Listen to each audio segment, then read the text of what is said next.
Last time, we took a look at the first 8 series of the classic British sci-fi sitcom Red Dwarf. If you like, you can go back and watch that video first. I'll wait. Done that? Good.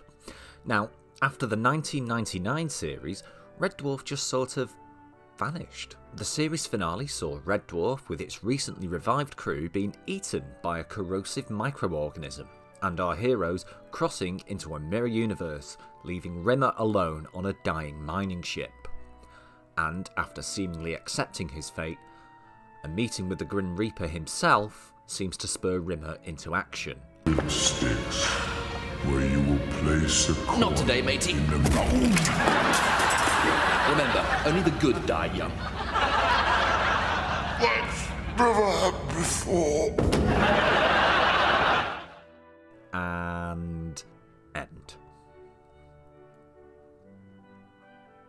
This was the last we'd see of any of them for an entire decade. After failed attempts at getting funding for a movie version of Red Dwarf, the series, like its fans, were left drifting with repeats. But not on the BBC. Though, on initial broadcasts, Series 8 was immediately followed by the first showing of the remastered editions of Series 3. But we don't talk about the 1997 remasters. In short, meh. It was the UK TV channels, like UK Gold, that kept the Dwarf on our screens all this time. So, in 2009, a decade after we'd had any new Red Dwarf, it was these repeat-based channels that would breathe new life into the series. Dave is a free-to-air digital channel in the UK, usually broadcasting repeat runs of BBC panel games, notably QI, Have I Got News For You and Mock the Week. But in the last 10 years or so, they have branched out into making their own programming, which they also endlessly repeat, and amongst their first commissions was a certain forgotten sitcom. Brand new Red Dwarf coming soon to Dave.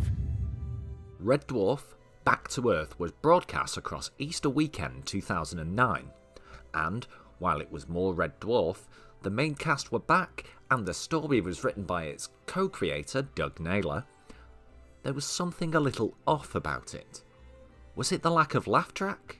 Did it just look too shiny? Or was it the meta-fictional plot? While this video is supposed to be about my personal highlights from Red Dwarf, I will take a moment to address this. Now, Back to Earth is by no means awful. It has its funny moments, some nice solid gags, and a few references to Red Dwarf's previous legacy. But it made its mistakes. Now, after 10 years of not doing anything, you can forgive a little rustiness. But the first misstep was the lack of a studio audience during filming. They didn't even record audience laughter after the fact, as they did with Series 7. Though, oddly, the whole thing was premiered to an invited audience prior to broadcast. This led to seemingly awkward pauses in the dialogue, giving me, and this is just me, the feeling that maybe an audience track was considered at some point. Oh, got to be tomatoes, man. Only thing I'm allergic to. Why do you want to eat something you're allergic to?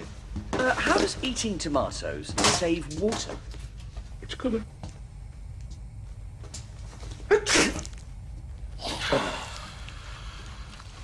Don't suppose you want any ironing doing, do you? These occasional breaks in pace also give me the feeling that the cast may possibly have been doing it out of habit, as they stated in rehearsal for previous series that they do try to anticipate where the audience laughs will be, and alter their performances so on studio night they're not powering through the lines. It was a good strategy, but without the audience the pauses did seem to break the flow, and they might as well have just flashed up "laugh now" on the screen. How does eating tomatoes save water? It's coming. Don't suppose you want any ironing doing, do you? Another jarring change came in the form of the visuals. Now, Red Dwarf has never been a particularly good-looking show, but the almost Jerry Anderson-like model shots and cheap and cheerful visual effects I always felt was as much part of the fabric of the series as the writing was. However, Back to Earth clearly had money thrown at it, and Doug Naylor, in his evident fervour to put every penny on the screen, clearly compromised on this, and while there is no doubt it's a very good looking story, it's clear Naylor got a little carried away. This is further evident in the plot. Now, metafictional plots can be fun, and can be done well. However, this one seems to be beat for beat almost identical to the League of Gentlemen's Apocalypse, which came out a couple of years prior. To explain, here's the basic plot for both pieces. In the League of Gentlemen's Apocalypse, freak storms and accidents begin to occur in Royston Vasey, and Reverend Bernice Woodall reveals that there is another world which may control events in theirs, a world where the League of Gentlemen is a TV series which is in danger of being ended. And so, a merry band of Vasey's finest, or perhaps silliest, characters must take to our realm and plead with Messrs Pemberton, Gatiss, Shearsmith and Dyson to keep them going to prevent Vasey's demise. In Red Dwarf, an accident involving a squid in the water tanks leads to Red Dwarf's backup hologram Katerina Bartokovsky being activated to replace Rimmer. As a more competent science officer, Kremlin Kate manages to build a dimension cutter which sucks the dwarfers back to a parallel Earth, where they discover that Red Dwarf is merely a TV series which is in danger of ending. And so our merry band of heroes, or perhaps Smegheads, must track down Messrs their creator, to plead for the continuation of Red Dwarf. Admittedly, the different spin on this that Naylor included was the massive and sometimes smack you in the head style allusions to Blade Runner, in plot points, design and dialogue. Questions. Need answers. How many episodes have we got left? Is it true we're going to die? They weren't all bad. Some of them were perhaps nice touches, but overall it's a little too in your face. With a metaphysical plot such as this, it'd be hard not to include them actually meeting their respective IRL counterparts. And Back to Earth delivers. 1. Craig Charles was at the time playing Lloyd Malani in the Manchester-based soap opera Coronation Street. To give them their dues, it also forms a nice little, probably unintentional reference to their origins. Series 1 to 3 having been made at BBC Manchester, which was literally down the road from the Castlefield Granada studios where Coronation Street was, at the time, made. Both the BBC and in fact Coronation Street have now moved slightly further down the road to Salford Quays' Media City.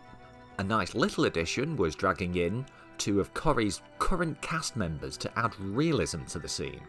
The lovely Michelle Keegan and longtime Coronation Street mainstay and Charles's comedy double act partner in the soap, Simon Gregson. Now, overall, Back to Earth isn't an abomination, more of a false restart. It did incredibly well at the time, and for a while was the highest viewed digital TV original programme since the launch of Freeview, something it deserved.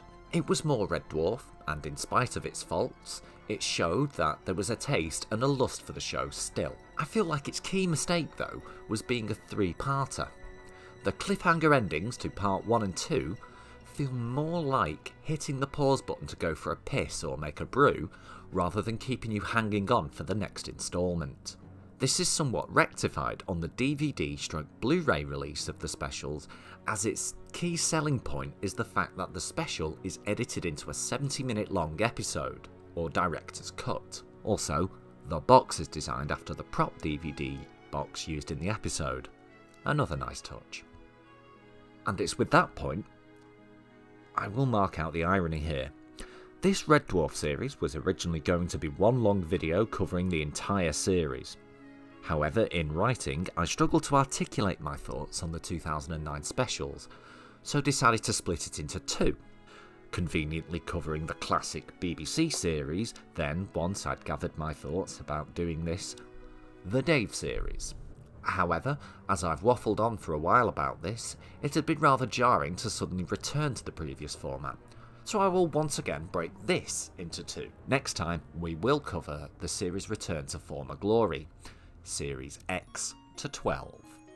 Thank you for watching this slightly rambling and probably confusing video. Please leave a like on it if you do indeed. I'd love to hear your thoughts about this in the comment section below. Was I a little too harsh? Maybe not critical enough? Your feedback and indeed thoughts are always welcome. Subscribe to the channel to be notified when I upload again. I have much more content planned and on its way.